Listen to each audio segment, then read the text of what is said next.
Avis vascular centre మన దేశంలోనే the best varicose vein hospital. నమస్తే సార్. నమస్తే సార్, ఇప్పుడు జనరేషన్స్ మారుతున్న కొద్దీ మా అమ్మమ్మలు తాతలు వీళ్ళ జుట్టు బాగుంది, బలంగా ఉంది, రంగు వేసుకునే పని లేదు ఎక్కువ మట్టికి. ఇప్పుడు ఒక 20 ఏళ్ళకి కూడా రంగు వేసేసుకుంటున్నారు జుట్టుకి. మోస్ట్లీ ఏం వాడుతున్నారంటే మేము ఆముదం నూనె, క్యాస్టర్ ఆయిల్ ఇవన్నీ అంటారు. వింటున్నాం కదా చాలా జిడ్డుగా ఉంటుందేమో అని చెప్పి అని పెట్టుకోవడం కుదరదు ఇప్పుడు యంగ్ జనరేషన్కి. ప్రెసెంట్ నా చేతిలో ఆముదం ఆకులు ఉన్నాయి సార్. ఇవన్నీ దీని ఆముదం ఆకులే అంటారు కదా. అవునమ్మా. సో దీని యూజెస్ ఏంటి సార్? ఇక్కడ ఇంకా చిన్న ఉన్నాయి కదా, దీన్నే చిట్టాముదం అని అంటారా? చెప్తానమ్మా. ఇది ఆముదం చెట్టమ్మా. సో పెద్ద పెద్ద ఆకులు ఉన్నాయి చూడమ్మా. అవును, అందుకే గంధర్వ హస్త అంటారు. గంధర్వ హస్త సంస్కృతంలో పెద్ద పెద్ద ఆకులు ఉన్నాయి కాబట్టి గంధర్వ హస్త అనే పేరు ఉందమ్మా వీటికి. అట్లే పంచాంగులు అంటారు. మన వేళ్ళు ఇట్లా అన్నప్పుడు ఇట్లా ఉంటుందో ఈ ఆకును మనం గమనించినట్లయితే అలా పంజాలో ఇలా ఉంటుంది చూడండి. పంచాంగులు అని ఇట్లా రకరకాల పేర్లతో ఉత్థాన పత్ర అని చెప్పేసి అంటారు. అంటే ఆకాశం వైపు ఆకులు చూస్తుంటాయమ్మా. మనం చెట్టును గమనించినట్లు ఆకులు అలా పైకి ఇలా ఉంటాయమ్మా. సో అందుకే ఉత్థాన పత్ర, ఉత్థానం అంటే పైకి చూడడం. ఇట్లా రకరకాల పేర్లు ఉన్నాయమ్మా.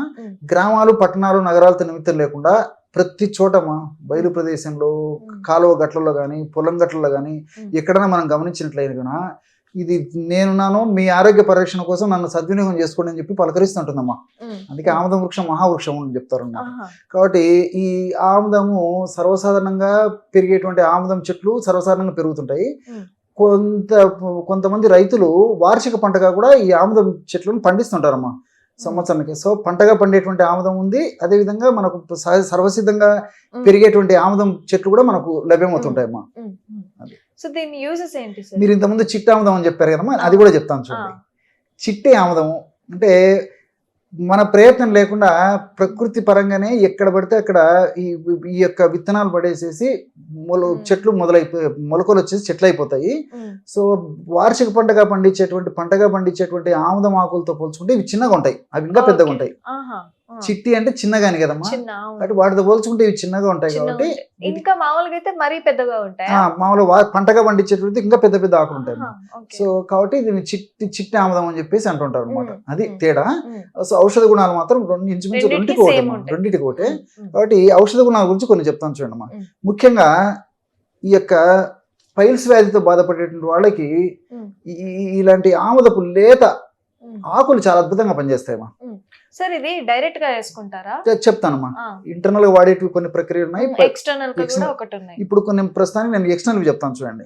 సో ఇలాంటివి లేలేత ఆకులు జస్ట్ ఒక ఆకు తీసుకొని ఒక కర్పూరం బిళ్ళమ్మా, కర్పూరం బిళ్ళలు ఉంటాయి కదా, ఆ రెంటిని బాగా మెత్తగా నూరడం వల్ల బ్రహ్మాండమైన క్రీమ్ లాంటి పదార్థం తయారవుతుంది. దీన్ని ఈ మొలలు, పైల్స్ లేదా హెమరాయిడ్స్ లేదా అరసమొలలు అని చెప్పి చెప్తుంటారమ్మా. ఆ అరసమొలలు ఉన్నటువంటి వాళ్ళలో పోటు, మంట, సలుపు, బాధ, అదేవిధంగా కొంతమందికి బ్లడ్ పోయడము చాలా అసౌకర్యంగా ఉంటుంది. కూర్చోలేరు, నడవాలన్నా ఇబ్బంది పడుతుంటారు, మోషన్ పోవాలన్నా ఇబ్బంది పడుతుంటారు. కొంతమందికి చేతికి టచ్ అవుతుంటాయమ్మా, మలద్వారం దగ్గర లెట్రిన్ పోయినప్పుడు టచ్ అవుతుంటాయి. అలాంటి పరిస్థితుల్లో నేను చెప్పిన పద్ధతిలో ఇది ఒకటి విధంగా లేత ఆకు ఒక కర్పూరం బిళ్ళ మెత్తగా నూరేసేసి రాత్రిపూట అప్లై చేసేసి దానికి ఒక లంగోట కట్టేసేసి ప్లాస్టర్ లేకపోతే ప్లాస్టర్ వేసేసి ఉదయం పూట తీసేస్తుండాలమ్మా. ఈ విధంగా చేయడం వల్ల చాలా త్వరగా ఆ పైల్స్ కు లేదా ఈ యొక్క మూలశంక వ్యాధికి సంబంధించినటువంటి ఆ బాధలు పూటన్నీ తగ్గిపోతాయమ్మా. చాలా కంఫర్టబుల్ వస్తుంది అనమాట. కాబట్టి ఈ విధంగా ఈ యొక్క ఇది ఉపయోగపడుతుంది. అదేవిధంగా పసిరికలు, దీన్నే పచ్చకామర్లు అని చెప్పేసి అంటుంటారు, జాండీస్ అని చెప్పేసి అంటుంటారు. సో ఈ పూర్తి ముదిరిపోతే మాత్రము ప్రాణాపాయం కూడా వచ్చేటువంటి పరిస్థితి ఏర్పడుతుందమ్మా. లివర్ బాగా డ్యామేజ్ అయిపోయి దాని యొక్క ప్రభావం చేత చాలా ప్రాణాపాయం పరిస్థితి ఏర్పడుతుంది. ఇటువంటి సందర్భంలో వీటిని ఏం చేయాలంటే మా ఈ లేత ఆకులు, వీటికంటే లేత ఇగుర్లు ఇలాంటివి మరీ మంచిది. ఇప్పుడు లేత ఆకులు అంటే ఇవమ్మా, ఇగుర్లు అంటే ఇలా ఇవమ్మా, ఇంకా చిన్న ఉంటాయి. ఇలాంటి ఒక 4-5 లేత విగుర్లు తీసుకొని ఒక వెల్లుల్లి రెబ్బ తీసుకొని మెత్తగా నూరేసేసి ఉండలాగా చేసేసి ఉదయం పూట మింగేసేయాలి, మళ్ళీ సాయంత్రం పూట మింగేసేయాలి. జస్ట్ ఒక వారం రోజులు లేదా మాక్సిమం 10 days వాడేసరికి ఈ యొక్క పసిరికలు లేదా పచ్చకామెర్లు అని చెప్పబోయేటువంటి ఈ హెపటైటిస్ జబ్బు ఏదైతే ఉందో దానికి చక్కటి పరిహారం దొరుకుతుందమ్మా. అంటే దానివల్ల ఇన్ఫెక్షన్ తగ్గిపోతుంది, తర్వాత వామిటింగ్ సెన్సేషన్ తగ్గిపోతుంది, మంచి ఆకలి అయిపోతుంది. అదేవిధంగా ఈ ఒళ్ళంతా పచ్చగా ఉండేటువంటి స్టేజ్ తగ్గిపోతుంది, కళ్ళు పచ్చగా ఉండే స్టేజ్ తగ్గిపోతుంది. అదేవిధంగా ఈ పసిరికలు ఎక్కువగా తీవ్ర స్థాయిలో ఉన్నప్పుడు ఈ లక్షణాలతో పాటు మరి మూత్రం కూడా పచ్చగా వచ్చేటువంటి పరిస్థితి, ఇవన్నీ తగ్గిపోతాయమ్మా. లివర్ బాగా ఆరోగ్యవంతంగా చైతన్యవంతంగా ఉండేసేసి విత్ ఇన్ సూన్ రికవర్ వచ్చేస్తుంది. మళ్ళీ చాలా హెల్తీగా ఉండేటువంటి పరిస్థితి ఏర్పడుతుంది. ఆ నీరసము, నిస్తరణ, బలహీనత ఇవన్నీ తగ్గిపోతాయమ్మా. సో ఈ యొక్క అడ్వాంటేజ్ ఒకటి, అంటే పసిరికలు కూడా చాలా అద్భుతంగా పనిచేస్తుంది. అంతేకాకుండా కీళ్ళ నొప్పులకి, ఫర్ ఎగ్జాంపుల్ కీళ్ళ నొప్పులు ఉన్నప్పుడు ఈ ఆకులను ఎట్లా సద్వినియోగం చేసుకోవాలంటే పెద్ద ఆకులమ్మా, వీటికంటే కూడా పెద్ద ఆకులు కూడా మనం తెచ్చుకొనేసి, సో 2 కానీ 3 కానీ మనకి ఎన్ని అవసరమైతే అన్నమ్మా. జనరల్ పెద్ద కాకు అయితే సరిపోతుంది 1 కీలు భాగానికి. ఈ ఆకు ఈ విధంగా తీసుకొని ఈ భాగంలో ఆవాల నూనె అప్లై చేయాలి. ఆవాల నూనె అప్లై చేసేసి ఒక స్టవ్ మీద బాండి పెట్టేసేసి బాండి మీద ఇలాగ పెట్టాలమ్మా. అంటే ఆవాల నూనె పైన అప్లై చేస్తాం కదా, ఇక్కడ వేడి తగలాలి, ఇక్కడ హీట్ ఇక్కడ తగలనమాట. ఆయిల్ పైన ఉంటుంది. బాగా వెచ్చగా అయిన తర్వాత గోరువెచ్చగా ఉన్నప్పుడు భరించగలిగినటువంటి వేడి ఉన్నప్పుడు దాన్ని తీసుకొని ఎక్కడైతే నొప్పిందో మోకాళ్ళ భాగంలో కానీ ఇతర కీళ్ళ భాగంలో కానీ ఎక్కడైతే ఉందో అక్కడ పెట్టేసేసి ఒక ప్లాస్టర్ వేయడం కానీ చుట్టడం కానీ చుట్టేసేయాలి. 1 గంట లేదా 2 గంటలు ఉన్న తర్వాత మళ్ళీ తీసేస్తే సరిపోతుంది. ఈ విధంగా సమస్య తీవ్రంగా ఉంటే రోజు 2 సార్లు ఈ విధంగా చేసుకోవచ్చు. సమస్య కొద్దిగా ఉంటే రోజు 1 సారి చేసి సరిపోతుందమ్మా. ఈ విధంగా రెగ్యులర్ గా చేయడం వల్ల పైసా అంటే పైసా ఖర్చు లేకుండా సూక్ష్మంలో మోక్షం ఉన్నట్టు అతి త్వరలోనే ఆ సమస్య నుంచి బయటపడేదానికి అవకాశం ఏర్పడుతుంది. అంతేకాకుండా ఈ కాళ్ళు చేతులు మంటలు ఉంటాయి మా కొంతమందికి, చాలా సఫర్ అవుతుంటారు. ఎన్ని మందులు వాడినా తగ్గనటువంటి పరిస్థితి కూడా కొంతమంది ఉంటుంది. వీళ్ళు ఏం చేయాలంటే ఈ ఆముదం చెట్లు బాగా ఒక వయసు వచ్చిన తర్వాత ఈ ఆముదం కాయలు, తర్వాత విత్తనాలు అవన్నీ తయారవుతాయి అన్నమాట. సో మనకి ఆముదం విత్తనాలు మనకు మార్కెట్లో దొరుకుతాయి. విత్తనాలు దంచేస్తే లోపల పప్పు ఉంటుందండి. సో ఆముదం పప్పులు ఒక 15 కానీ 20 కానీ తీసేసుకొని తగినన్ని పాలు కలిపేసేసి మెత్తగా నూరేసేసి రాత్రిపూట అరకాళ్ళకు మర్దం చేస్తుండాలి. ఈ విధంగా చేయడం వల్ల అరిచేతులు కూడా, సో మర్దం చేయడం వల్ల అరికాళ్ళ అరిచేతులు ఉన్నటువంటి మంటలు, తిమ్మిర్లు, బాధలు, సలుపులు, ఇది అసౌకర్యమైనవి తగ్గిపోతాయండి.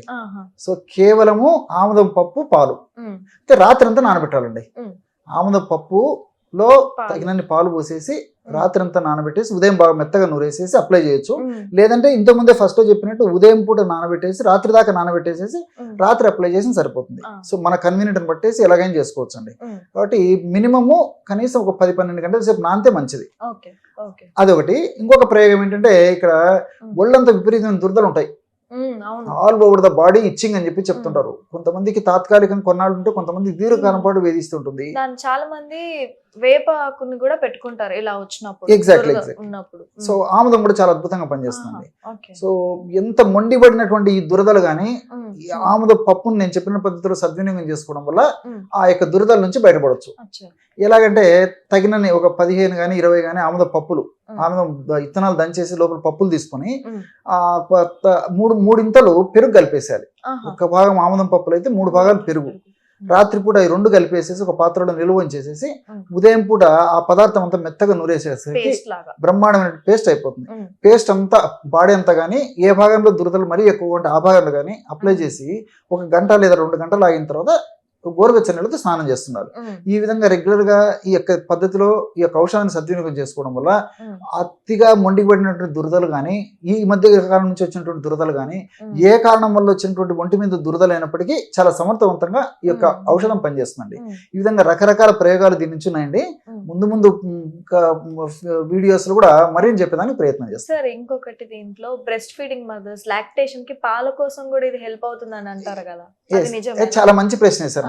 సో ఆడవాళ్ళకి మరి బాలింతలకి మరి క్షీరోత్పత్తి సరిగ్గా లేకపోతే చాలా ఇబ్బంది పడుతుంటారు. అలాంటి వాళ్లకు ఈ ఆముదం తీసుకొచ్చుకొని ఆకును తీసుకొని కాస్త వెచ్చ చేసేసి ఆ యొక్క స్తన భాగంలో కట్టులాగా కట్టుతూ ఉండడం వల్ల కూడా ఈ స్తన గ్రంథులు చైతన్యవంతమై చక్కటి పాలు ఉత్పత్తి అయ్యేదానికి ఈ యొక్క ఇది కూడా ఉపయోగపడుతుందమ్మా. రెగ్యులర్ గా వాడుకోవచ్చు.